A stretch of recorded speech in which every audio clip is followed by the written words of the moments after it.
Fingramata.kz халықтың қаржы саласындағы сауаттылығын арттыру жөніндегі жобасын ұсынады. Вишинг пен фишинг қорғау қағидалары. Қазіргі заманда қаржылық алаяқтықтың тәсілдері көп. Бүгінде олардың ең танымал түрлері вишинг және фишинг болып табылады. Қаскөйлер телефон арқылы сізден жеке және банктік деректерді алып, шотыңыздағы бар қаражатыңыздан айыруы мүмкін. Сақ болыңыз. Алаяқтар өздерін банктің немесе қауіпсіздік қызметінің қызметкерлері деп таныстыруы мүмкін.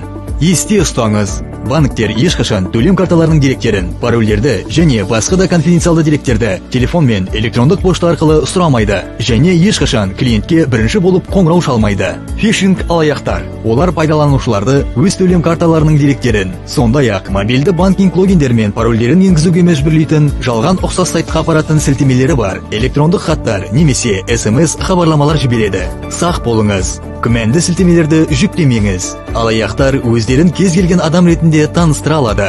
Алаяқтармен күресудің қарапайым ережелері. Өзіңіздің жеке және банктік деректеріңізді жарияламаңыз. Картаңызды үшінші адамдарға бермеңіз. Қоңырауларға сенбеңіз. Дұрысы, банктің кол орталығына қайта қоңырау шалыңыз. Төлем картасында үжді секюр функциясын ажыратпаңыз. Өз картаңызға SMS және пуш хабарламаны орнатыңыз. Сол кезде барлық транзакцияларды бақылай аласыз. Интернетте жұмыс істегенде және сатып алулар жүргізгенде сақ болыңыз. Өзіңіздің және жақындарыңыздың қауіпсіздігі үшін қаржылық сауаттылығыңызды арттырыңыз. Fingramata.kz-пен бірге қаржылық сауаттылығыңызды арттырыңыз.